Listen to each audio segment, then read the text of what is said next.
Hi, ఎలా ఉన్నారు? Struggles in education లో పేరెంట్ ఎక్స్పెక్టేషన్స్, స్టూడెంట్స్ డ్రీమ్స్ గురించి మాట్లాడుకుందాం. ఈ రెండు ఎప్పుడైతే ఒక్కటవుతాయో వారి జీవితానికి గొప్ప అర్థం ఉంటుంది. అదే విధంగా 10 మందికి వెలుగునిస్తారు. ఎప్పుడైతే ఈ రెండు ఒక్కటి కాదో వారి జీవితానికి ఒక అర్థము ఉండదు. అదే విధంగా అంధకారం కూడా చోటు చేసుకుంటుంది. ఏ తల్లిదండ్రులైతే స్టూడెంట్స్ డ్రీమ్స్ ని అర్థం చేసుకొని వాళ్ళు సాధించాలి అనుకునే లక్ష్యాల వైపు నడిపిస్తూ ఉన్నారో ఆ తల్లిదండ్రులకి కృతజ్ఞతలు తెలియజేసుకుంటున్నాను. ఏ తల్లిదండ్రులైతే నా కొడుకు ఒక టీచర్ కావాలి, నా కూతురు ఒక డాక్టర్ కావాలి, కనీసం ఒక గవర్నమెంట్ ఉద్యోగస్తుడు కావాలని కోరుకుంటున్నారో వాళ్ళకి నేను ఒక ప్రశ్న అడుగుతున్నాను.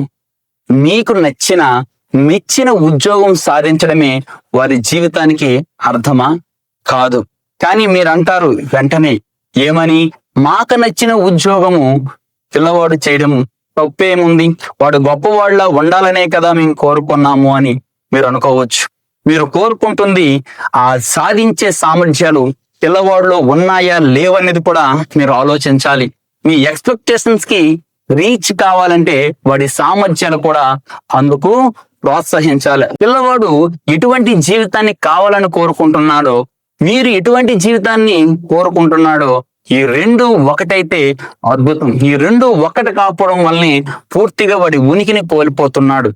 చాలా మంది తల్లిదండ్రులు ఒక మాట అంటారు, మా పిల్లలు చాలా మంచివాళ్ళు, మాకు నచ్చినట్టుగా వాళ్ళు జీవిస్తున్నారు, మా పిల్లవాడు నేను ఏదైతే కోరుకున్నావు అలాంటి ఉద్యోగాన్ని సాధించాడు అని.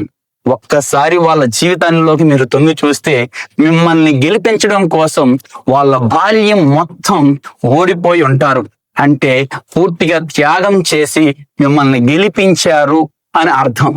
నిజంగా ఒక్కసారి చరిత్రలోకి మీరు తొంగి చూస్తే గొప్ప వారందరూ ఈ రోజు ఐడెంటిటీతో ఉన్నారు అంటే దానికి కారణం వాళ్ళకు నచ్చిన పనిని, అంటే మనసుకు నచ్చిన పనిని మనస్ఫూర్తిగా చేశారు.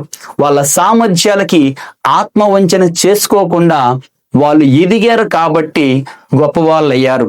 ఎప్పుడైతే ఒక మనిషి తన సామర్థ్యాల దృష్ట్యా ఆత్మవంచన చేసుకోకుండా ఎప్పుడైతే ఎదుగుతాడో అప్పుడు ఈ ప్రపంచం తనను చూసే అంత శిఖరం పైన నిలబడగలడు.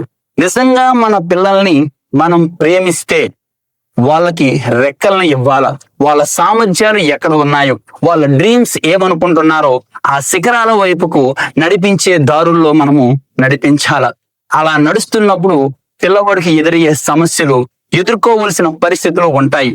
అవి ఎదురయ్యి వాడిని ప్రశ్నించినా సరే కింద పడితే నేను ఉన్నాను అన్న ధైర్యాన్ని కానీ నువ్వు కల్పిస్తే పిల్లవాడు అద్భుతాలు సృష్టిస్తాడు.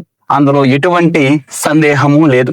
ఏ నాడైతే పిల్లవాడు లక్ష్య శిఖరాన్ని చేరుకుంటాడో ఆ రోజు నా విజయానికి నా తండ్రే, నా తల్లే, నా గురువే, నా స్నేహితుడే అని ఆ శిఖరం పై నుంచి ప్రపంచానికి నిన్ను పరిచయం చేస్తాడు. ఎన్ని రోజులు విజయం సాధించిన పిల్లలు వాళ్ళ వెనక ఉన్న తల్లిదండ్రులు గురువుల కథలను చెప్పుకుంటూ మనం సరిపెట్టుకుంటాం. ఇకనైనా సరే మన పిల్లవాడి యొక్క జీవితాన్ని విజయంగా మార్చి ఆ విజయంలో మన పేరుని పూర్తిగా చిరస్థాయిగా నిలిచిపోయేలాగా మార్చుకుందాం. ఏమంటారు మీరు? కింద కామెంట్లో తెలియజేయండి.